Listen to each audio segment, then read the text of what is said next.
I won't blink, and you won't speak, and we won't blow away.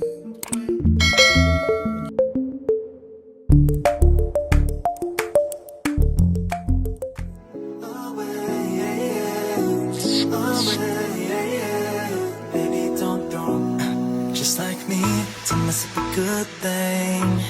Another night ruined, I don't even know when we became this way. Now you're acting so different than back when we had it easy. You ready for a good time? Count on me. There's a party in the backyard, dance your problems away. I'm all about the good vibe. I am Matilda. I'll lead you around as your guide. This is the third castle in Ghana. As the first one was built by Portuguese around 1482, Elmina Castle. You can call it St. George. The second one is in Accra, Osu, built by Danish, 1661. And this is British Castle, 1664. Age-wise, Cape Coast Castle is now 358 years. Portuguese named the country Gold Coast because of abundance of gold. They built Elmina Castle for mining, but later they converted it as a slave castle. They were defeated by the Dutch. They came to the land here to start a trading lodge. They named the lord Kabukosu by their language, which means short cape. They abandoned the lodge, they left. Swedish came. They built a small fortified fort. They named the fort Fort Christianborg after their king around 1653. But the fort changed hands severally. So the Danes occupied the fort, the Dutch before British.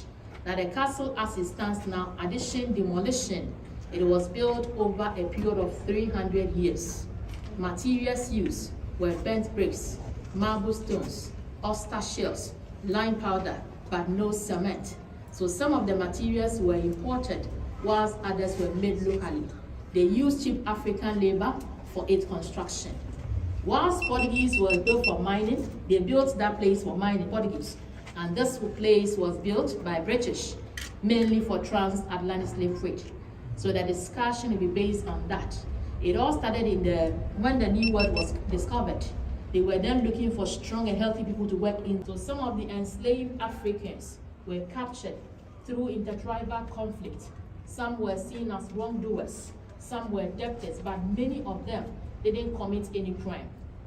Irrespective of where they were coming from today Togo, Nigeria, Sierra Leone, all the West African countries, and over here, northern part Salaga, Sande Majendi, coming down to Asinamanson in the central region.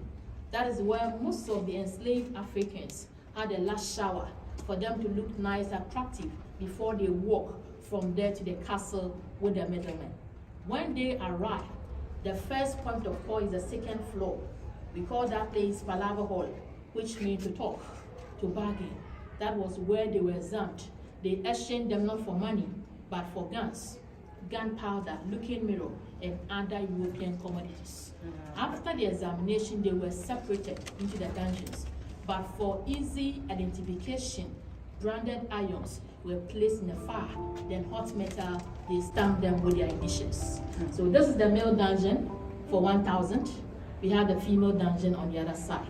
Now this castle was officially opened to public in 1974. It was designated as the World Heritage Site in 1979. So the World Heritage Sites for us, let's move down to see the slave dungeons. Now we are currently at the male slave dungeons. We will soon go down to see what our ancestors went through.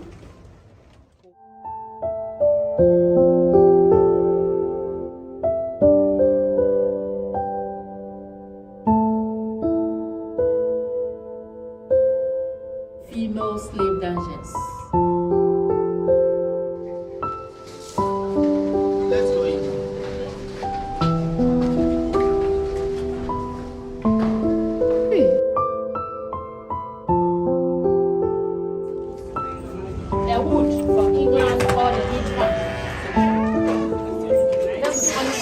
original door lets. So watch your head and then look at the underground passage.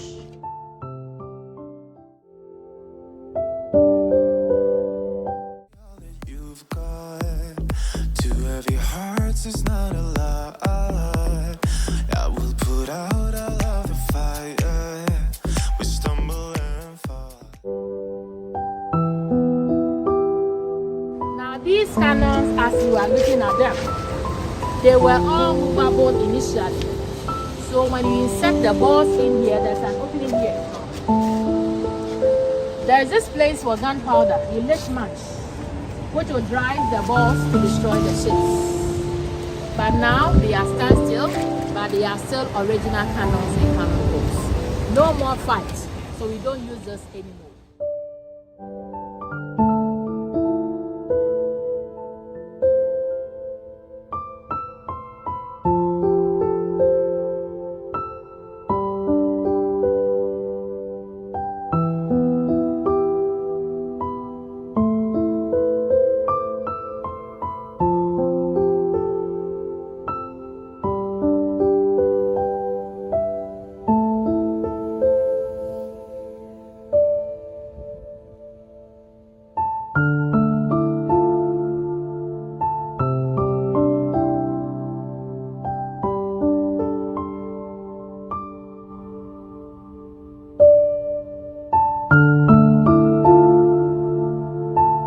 As you see, door of no return.